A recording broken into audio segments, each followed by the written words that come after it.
Hey there.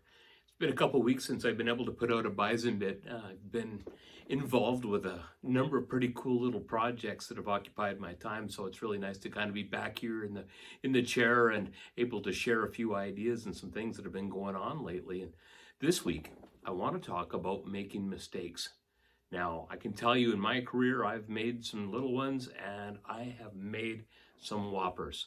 And you got to learn from them, of course. And we live in a society now where I won't say that making a mistake is encouraged, but it's certainly not discouraged. You want to make sure that, people are able to have the freedom to make a mistake and learn from it. You want them to be able to grow. Now, after you've made the mistake, the most important part is what's next. And I'm going to say acknowledging that you've made a mistake is important. Being a humble person, being able to say to your team, oops, I've done this, I'm sorry. Because humility, if anyone views humility as a weakness, they are looking at it very wrong.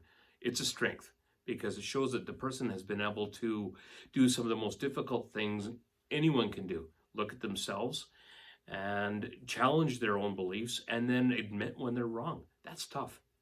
Being humble is a strength. Of course, the other thing that comes from it is the rebuilding and the healing process. If you've made a big enough oops or a big enough mistake and you come back and say, hey, you know what? I'm sorry. That's a big deal because now you've begun the healing process. And how important is that? Because the team might be hurt by the mistakes you've made.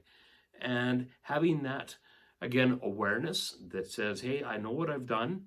I'm going to try not to do it again. No guarantees because people are people. But at least you can then go back to the team and say, I'm sorry. And they'll look at you with a different set of eyes. If you're going to do that, not take the time to apologize or not take the time to acknowledge your team or your mistake, I should say, you're going to lose them. They are not going to pay attention to what you're sharing with them. You're going to become the Lone Ranger because they won't engage. And let's face it, the Lone Ranger was alone for a reason. You want an engaged team who feels that they can challenge you and come back with some good ideas. If you're making those mistakes, they need to be part of the team and they want to be part of the team. The other thing that goes on, of course, is you start rebuilding trust. Because if you've made enough mistakes, people are going to look at you and go, man, that guy, I don't know. Or look what she's done today. Again, another big deal that you want to make sure that people understand that you acknowledge it and you start rebuilding the trust in the team, because when you have trust, you have everything. Work with your team and share with them all the things that you're doing right. Share with them the things you're doing wrong. As I said, make your mistakes, but do the right thing once you realize you've made the mistake. That's just business. It's just about being a good person for the right reasons. I also want to let everyone know, as much as I've always said in the past, how much I enjoy the messages and things I get back from everyone, the phone calls. It's been really great. I do enjoy those.